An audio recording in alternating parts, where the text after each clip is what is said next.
ಸೌಜನ್ಯ ಪ್ರಕರಣ. ಅದಕ್ಕೆ ನಾವು ಕೇಳ್ತಾ ಇದೀವಿ. ನಾವು ದೇವರನ್ನ ಪ್ರಶ್ನೆ ಮಾಡ್ತಾ ಇಲ್ಲ, ಶ್ರೀ ಕ್ಷೇತ್ರವನ್ನ ಪ್ರಶ್ನೆ ಮಾಡ್ತಾ ಇಲ್ಲ. ಈಶ್ವರ ನಮ್ಮ ಮನೆ ದೇವರು, ಶಿವನಿಗೆ ನಾವೇ ಪ್ರಶ್ನೆ ಮಾಡೋಣ. ಇವರಿಗೆ ಪ್ರಶ್ನೆ ಮಾಡಿದ್ರೆ ನೀವು ಧರ್ಮಸ್ಥಳಕ್ಕೆ ಪ್ರಶ್ನೆ ಮಾಡ್ತೀರಿ. ಹ್ಯಾಂಗ ಅನಿಸ್ಬೇಕು ಅವ್ರಿಗೆ? ದೇವಿ ಹೆಸರಿನಲ್ಲಿ ಉಪವಾಸ ಇದ್ದಂತಹ ನವರಾತ್ರಿಯ, ಅದು ಮಂಗಳವಾರ ಸಾಯಂಕಾಲ ಉಪವಾಸ ಇದ್ದ ಹುಡುಗಿನ ಹಿಂಗ್ ಮಾಡಿದ್ದಾರೆ. ಸುಮ್ಮನೆ ಬಿಡ್ತಾಳ ಚಾಮುಂಡೇಶ್ವರಿ, ಈ ನಾಡ ದೇವತೆ ಚಾಮುಂಡೇಶ್ವರಿ ಈಗ ಅವಳೇ ಎದ್ದು ನಿಂತಿದ್ದಾಳೆ. ಸ್ವಲ್ಪ ದಿನದಲ್ಲಿ ಈಗೇನು ಪ್ರಜ್ವಲ್ ನೋಡ್ತಾ ಇದ್ದೀರಲ್ಲ, ಅದರಿಗಿಂತನೂ ಭಯಂಕರವಾದಂತಹ ಅಂತ್ಯಗಳನ್ನ ಕಾಣ್ತಾರೆ. ಈ ಪ್ರಜ್ವಲ್ ಇವ್ರು ರೇವಣ್ಣ ಇದಾರಲ್ಲ, ಎಲ್ಲಾರು ಇವ್ರ ರಕ್ಷಣೆಗೆ ನಿಂತವ್ರೆ. ಸೌಜನ್ಯ ಕೇಸನ್ನ ಹಾಳು ಮಾಡಿದವ್ರೆ. ದೊಡ್ಡವರು ಎಲ್ಲಾರು ಒಂದಾಗ್ಬಿಟ್ರು.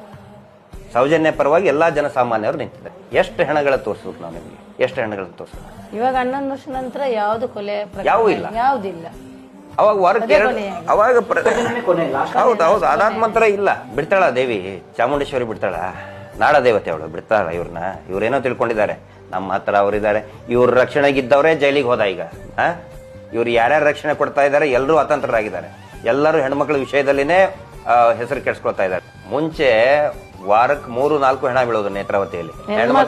4 ವರ್ಷ 7 ವರ್ಷ ಸಣ್ಣ ಮಕ್ಕಳು ಕೂಡ ಸರ್ ಯಾರನ್ನು ಬಿಟ್ಟಿಲ್ಲ ಅವ್ರು, ಯಾರನ್ನು ಬಿಡುದಿಲ್ಲ. ತಾಯಿಗೆ ಸಮಾನದ ಜನರು ಬಿಡುದಿಲ್ಲ.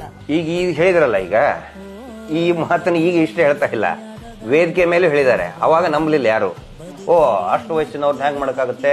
ಈಗ ನಾ ಮಾವತನ ತಂಗಿ ಅಂತ ಹೇಳಿದ್ನಲ್ಲ, ಅವಳಿಗೊಂದು 45 ಇಯರ್ಸ್ 50 ಇಯರ್ಸ್. ಈಗ ಪ್ರಜ್ವಲ್ 60 ವರ್ಷದ ಇವ್ರಿಗೆ ಮಾಡಿದ್ದು ಈಗ ನೋಡ್ತಾ ಇದ್ದಾರೆ. ಈಗ ನಂಬ್ತಾ ಇದಾರೆ ಜನ.